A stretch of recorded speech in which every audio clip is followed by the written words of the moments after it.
I'm going to work for you two examples of what you can do using the fact that the amount of mechanical energy you have, PE,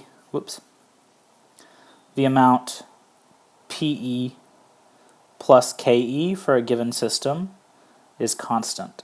So you can't change the amount of mechanical energy you have as long as you have conservative forces.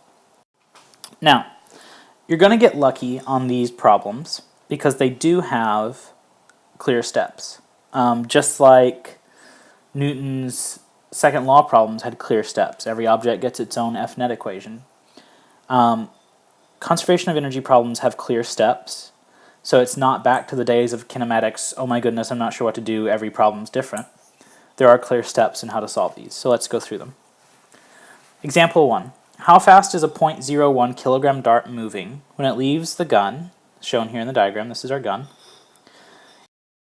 in the gun, so this is a spring-loaded gun, is 100 newtons per meter, and the spring is initially compressed 8 centimeters. So this is, by the way, delta x.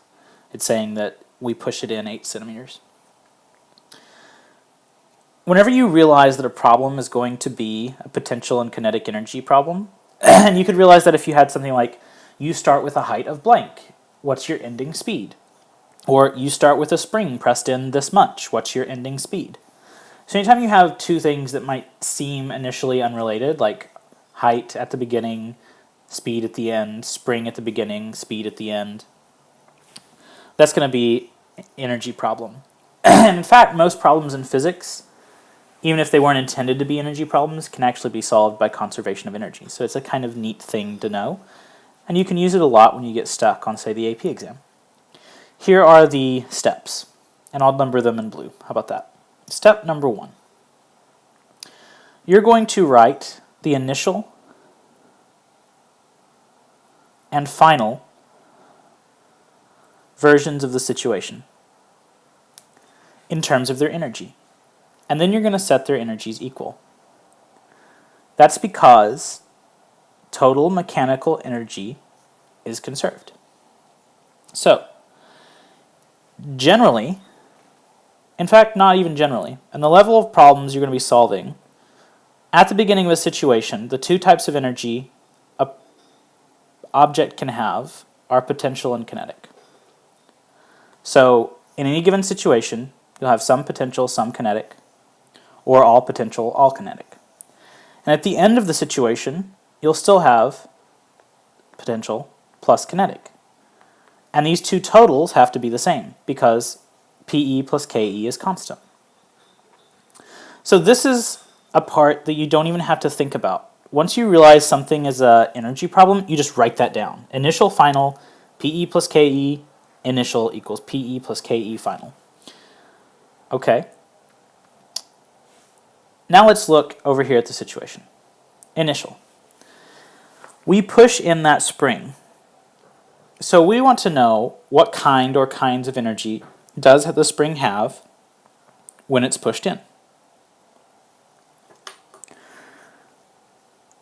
The spring, when it's pushed in, has spring potential energy. Once you've loaded the gun, the dart, this thing, isn't moving. It's sitting there next to the loaded spring. And if something's not moving, that means its velocity is 0. And if you think about Ke equals 1/2 mv squared, velocity 0 means Ke is 0. So there's only potential energy at the beginning of this problem. Now let's think about the end of the problem. At the end of the problem, the dart's moving, right here, but it's not touching the spring anymore. So it doesn't have spring potential energy. We're only worried about how fast it's moving as it leaves the gun. We're not worried about how high it is right now. If we were worried about how high it is, the problem would indicate that in some way. So we're not worried about how high it is. It doesn't have any spring potential energy. And we're not worried about its gravitational potential energy because the problem isn't dealing with that. So at the end, it only has kinetic energy. So now I can take the fact that I know it only has potential at the beginning and kinetic at the end, and write a pretty simple equation, at least compared to a lot of the ones you had to deal with. The formula for the potential energy it has at the beginning, so by this would be step 2, fill in the formulas. It has spring potential energy. That's given by 1/2 k x squared. So that's the spring potential energy. At the end of the problem, we decided it has kinetic energy. That's 1/2 m v squared. So now I'm asked to solve for how fast it's moving, its velocity. So I'm going to rearrange this equation that I've just made right here to solve for v.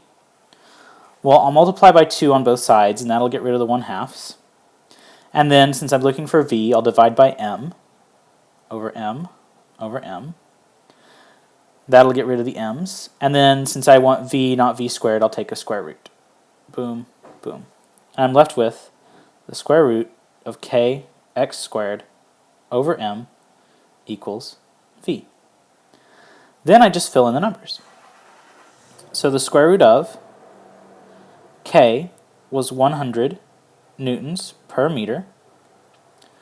X was 8 centimeters. That's going to be in meters, so move the decimal 1, 2. And I get 0.08 meters. And according to the equation, that's squared.